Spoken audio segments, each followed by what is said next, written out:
يا مساء الخير عليكم.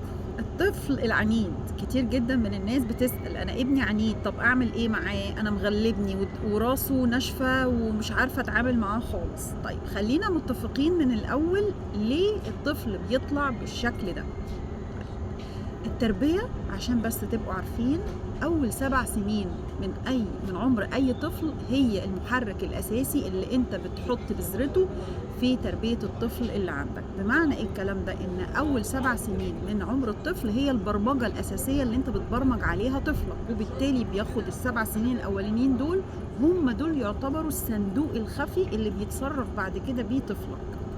فأنت لو زرعت في ال7 سنين أي قيمة، سواء القيمة دي إيجابية أو سلبية، هو دي اللي هيبقى ماشي بيها.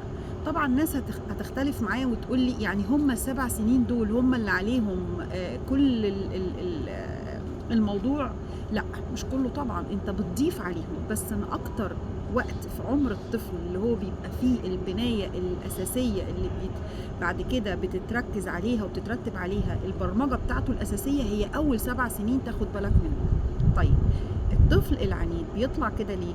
أولًا لإن أنت ما بتديلوش فرصة إن هو يبدي رأيه، حضرتك بتلغي شخصيته تمامًا. ما بتديلوش فرصة إن هو يعبّر عن رأيه، أو إن أنت مثلًا تسأله أنت بتحب تاكل إيه، بتكره إيه، طب إيه اللون اللي أنت بتحبه، طب اللبس ده أنت بتحب فيه مثلًا اللون إيه، طب لو أنت رايح مكان معيّن ما بتاخدش رأيه المكان ده حلو والّا لأ، طب أنت نِفْسك تروح فين، نِفْسك تلعب إيه، طب اللعب بتاعتك أنت بتحب إيه أكتر، الناس اللي إحنا بنتعامل معاهم مين اللي بتحبه أكتر مثلًا نروح له أو مين لأ. يعني أنت بتقفّل عليه وما بتحبّش إن أنت تدّي له حرية الاختيار. هي دي برضه مشكلة عند الطفل هيطلع بيها، إن هو اتاخد واتسلب منّه حرية الرأي بتاعته، فبالتالي هو بيطلع على المدى البعيد لأ، أنا عايز أقول رأيي، فبيعند معاك عشان يقول لك أنا موجود.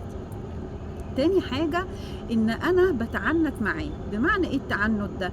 يعني أتشبث برأيي، بابا أنا عايز كذا، أقول له لأ، لأ ليه يا بابا؟ لأ يعني كده. بابا أنا عايزة أروح مع أصحابي المكان الفلاني، لأ ما تخرجش في المكان ده، لأ ليه يا بابا؟ لأ عشان أنا قُلت كده.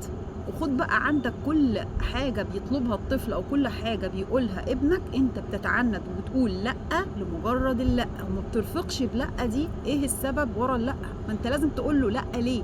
لإن أنت بتفتح دماغه. حتى لو أنت شايف إن المكان ده خطر، أو المكان ده مثلًا الوقت اتأخر فعقبال ما هيروح هيلاقوه مقفول، أو الناس اللي هيروح لها الناس دي مش كويسة، أيًا كان مبررك أنت لازم تقول لابنك وتوضح له لأ ليه، ده من طبيعي وده حقه عليك.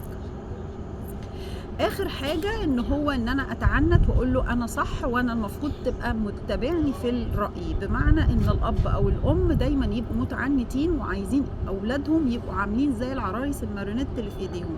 أنا قُلت حاجة أنتم ماشيين ورايا زي القطيع، حضرتك ما لكش رأي، ما لكش تعترض، وما لكش إن أنت تقول حتى وتناقشني إن أنا غلط. كل الأسباب دي كفيلة بإنها تطلّع طفل عنيد، عِند رهيب طول حياته، بس عشان خاطر إن هو ما قدرش يقول رأيه من صغره وحاسس بشخصيته، فبالتالي بيطلع بالمنظر اللي أنت شايفه ده. ناخد بالنا من الحاجات اللي إحنا اتكلمنا فيها. تربية الأطفال مش سهلة، هي محتاجة مسايسة ومحتاجة إن الواحد بس يقدر إن هو يتفهم فكر الطفل وعقليته، وإن هو ليه حقوق في حاجات كتير جدًا بس نفهمه. لحظة حلوة.